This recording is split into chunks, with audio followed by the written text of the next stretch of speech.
Price Lord. மத்திய 21ஆம் அதிகாரத்துல இயேசப்பா ஒரு ஊமையை சொல்லுவார். ஒரு அப்பா 2 மகன் கிட்ட ஒவ்வொரு வேலையை கொடுப்பார். அந்த வேலையை யார் செஞ்சாங்க, யார் செய்யல. ஸோ இந்த வீடியோல வந்து நான் பார்க்க போறோம்.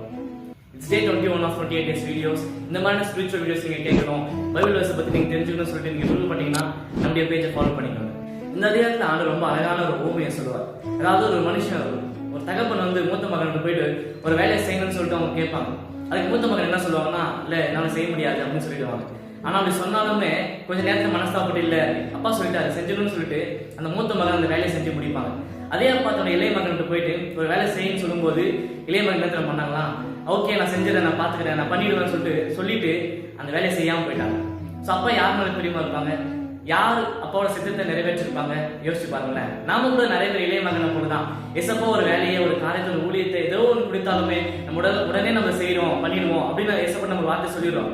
ஆனா நிறைய பேர் நம்ம செய்யாம போயிடும், கடமையை நிறைவேற்றாம போயிடும், ஆண்டவர் நம்ம கொடுத்த வேலையை நம்ம செய்யாம போயிடும். ஸோ நம்மளே லைஃப் சேஞ்ச் பண்ணணும் தானே. யோசிச்சு பாருங்க, அந்த இளைய மகன் அப்படிதானே இருந்தாங்க. ஆனா மூத்த மகன் செய்ய மாட்டேன்னு சொன்னாலுமே மனசாவப்பட்டு அந்த வேலையை செஞ்சு முடிச்சாங்க. நாம கூட எசப்பா நம்ம ஒரு வேலையை சொல்லும்போது அதை நம்ம செய்யணும்னு ஒப்பு கொடுத்துட்டோம்னா கண்டிப்பா அந்த வேலையை நம்ம செய்து முடிக்கணும். அதுதான் தேவனை பிரியப்படுத்தும். God bless.